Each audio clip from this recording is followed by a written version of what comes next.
Ndabasuhuje mbifurije igitondo cyiza mwebwe mwese dukomeje kugenda tubana kuri uyu muyoboro mugari wa Rwanda Daily News TV. Birumvikana neza cyane twigarukiye ku kibuga cy'imirwano ku butaka bw'iki gihugu cya Repubulika ya Demokarasi ya Kongo. Ukomeje kugenda wibaza byinshi rero kubikomeje kugenda bibera ku butaka bw'iki gihugu cya Repubulika ya Demokarasi ya Kongo, cyane cyane ariko ku mirongo y'imbere ku rugamba rukomeje kugenda ruhuza inyeshyamba z'umutwe wa M23 ndetse n'abarwanyi barwana ku ruhande rw'igisirikare cya FARDC. Turahera Uvira hazindukiye ibitero bikomeye cyane. Ubwo ngubwo ibitero biri kugabwa n'abarwanyi ba FARDC babigaba ku nyeshyamba z'umutwe wa M23. Aya makuru ndayakubwira ku buryo burambuye, ariko kandi turerekeza i Bukavu mwabantu mwe. I Bukavu ntabwo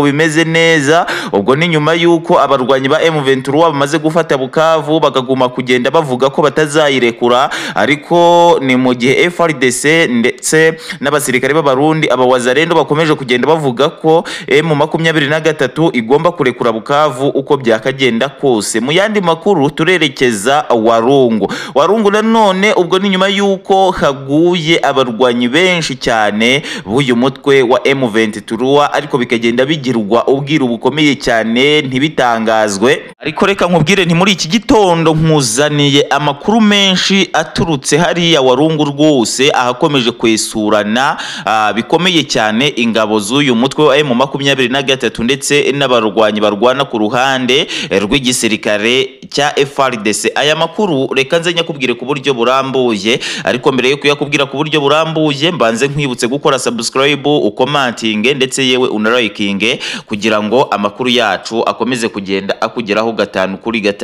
Jewe unyite Mr Kenzo nguhereje ikaze. Reka duhere amakuru yacu ahangaha Uvira. Reka nkubwire ni ahangaha Uvira hamaze iminsi habera imirwano, ugasanga umunsi umwe imirwano yagiye icurika ku buryo bukomeye cyane, ariko ugasanga undi munsi imirwano irakaze cyane. Reka nkubwire ngo rero muri uyu minsi imirwano ikaze cyane n'uyu munsi urimo, kubera ko ahangaha Uvira hazindukiye imirwano ikaze cyane, hazindukiye ibitero bikomeye cyane, aho General Pacifique Masunzu yimanukiye akongera kugaba ibitero bikomeye cyane ku nyeshyamba z'umutwe wa M23 ziherereye ahangaha Uvira. Wakwibaza ngo ubundi uwitwa General Pacifique Masunzu yari yagiye he? Uyu mugabo mu minsi ishize umutwe wa M23 wari washyizeho itsinda rishinzwe guhiga uyu mugabo, uyu mugabo nta kindi rikora. Uyu mugabo rero kubw'ibyo ngibyo, kubw'umutekano we yarahunze yerekeza i Kinshasa, ariko ubu ngubu yamaze kugaruka mu nshingano ze, haba muri Kivu ya ruguru ndetse na Kivu y'epfo, aho nyine yategetswe kuza kumaraho izi nyeshyamba z'umutwe wa M23. Ni muri urwo rwego rero yahereye Uvira hakaba hazindutse ibitero bikomeye cyane bikomeje kugenda byibasira uyu mutwe w'inyeshyamba za M23. Ariko nanone nkwibutse ko inyeshyamba z'umutwe wa M23 zananiwe kwinjira ahangaha Uvira. Ntago ari amagambo, byaraziraniye ku buryo bugaragara cyane, kubera ko zihamaze iminsi ugereranije niyo zamaze zishaka gufata Bukavu, ugereranije niyo zamaze zishaka gufata imipaka igiye itandukanye. Ubu ngubu tuvugana izi nyeshyamba z'umutwe wa M23 bari kuzirukana ahantu hitwa Uvira ku buryo bukomeye cyane. Noneho rero mwokagira Imana mwe nimunyemerere aya makuru yacu tuve Uvira ahubwo tugere i Bukavu. Nakubwiye ngo amakuru yanjye yose uyu munsi arerekeza mu bice bigiye bitandukanye. Reka twerekeze i Bukavu turebe byinshi bikomeje kugenda bibera i Bukavu. Mwibutsa ko abarwanyi b'umutwe wa M23 ahangaha i Bukavu ntabwo bamerewe neza habe na gato, kubera ko abarwanyi b'abarundi ndetse n'abawazarendo ntuze gusiga n'ingabo za FARDC ahangaha muri Bukavu zikomeje kukameza ku buryo bukomeye cyane, zivuga ko rwose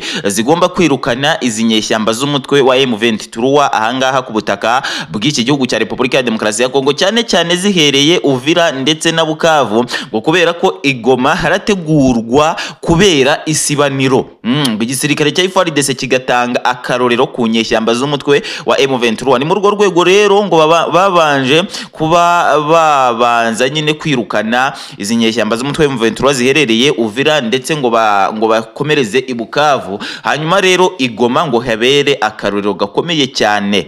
Ngo kuri izi nyeshyamba z'umutwe wa M23 rwose Igoma hoho na karorero. Ndizera ntashidikanya ko ahangaha i Bukavu naho wamaze kubyumva ikijyanye n'ibyo inyeshyamba z'umutwe wa M23 zikomeje gutangaza. Ahangaha i Bukavu ho nta bintu byinshi zikomeje gutangaza, ziri kugerageza ngo zirebe ko zarinda iyi Bukavu kugira ngo zitayamburwa n'aba barwanyi barwana ku ruhande rwa leta ya Kinshasa. Reka twerekeze Warungu, mani ishobora byose. Aka gace ka Warungu mu minsi ishize kabereyemo ikintu cyitwa isibaniro, cyabereyemo rwose icyitwa gutanga isomo ry'intambara. Ubwo ngubwo n'abarwanyi b'abarundi FARDC, umuwazalendo, ingabo za FDLR zari zikomeje kugenda zirasa bikomeye cyane abarwanyi barwana ku ruhande rw'inyeshyamba z'umutwe wa M23. Abasirikare b'umutwe wa M23 bagira gutya ahantu hitwa Warungu, barakumanukiye.